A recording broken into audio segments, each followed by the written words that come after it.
நம்முடைய இரட்சகராய் இயேசுவின் நாமத்தில் உங்கள் யாவருக்கும் என் அன்பின் வாழ்த்துக்கள். நம்மை உண்மையாய் அவருக்காக நியமித்து கொண்டவர். ஓசியா 2ஆம் அதிகாரம் 20வது வசனம். உண்மையாய் உன்னை எனக்கு நியமித்து கொள்ளுவேன், நீ கர்த்தரை அறிந்து கொள்வாய். வேதத்தில் உன்னத பாட்டில் உள்ள சூனமித்தியாலை ஆத்தும நேசர் அழைக்கின்றார். முதலாவதாக, என் பிரியமே. ஆம், முள்ளுகளுக்குள்ளே லீலி புஷ்பம் எப்படி இருக்கிறதோ அப்படிதான் நாம் அவருக்கு பிரியமானவர்களாக இருக்கின்றோம். இரண்டாவதாக, என் ரூபவதியே. நம்மிடத்தில் எத்தனையோ குறைவுகள் இருந்தாலும் நம்மை பார்த்து உன்னில் பழுதொன்றுமில்லை, நீ பூரண ரூபவதி என்கின்றார். மூன்றாவதாக, என் உத்தமியே.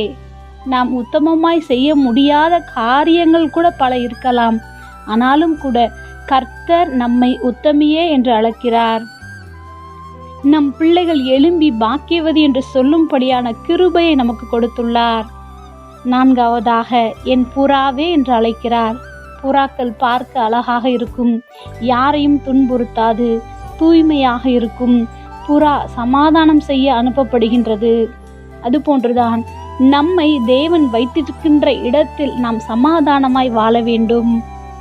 ஐந்தாவதாக, என் மணவாளியே என்று சொல்லும் போது அவருடைய அளவற்ற அன்பை அவர் வெளிப்படுத்துகின்றார்.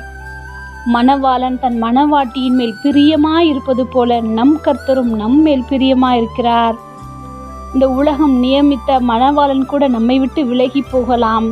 இயேசுவோ நாம் உருவாகும் முன்பே நம்மை அவருக்கென்று உண்மையாய் நியமித்து கொண்டார். அவரை அறிந்து அளவில்லாத அவரின் அன்பை, அரவணைப்பை, மன்னிப்பை, தயவை பெற்று சந்தோஷமாய் அவரோடு கூட வாழ்வோம்.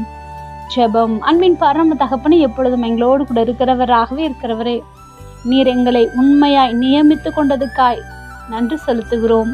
இயேசுவின் நாமத்தில் பிதாவே, ஆமேன்.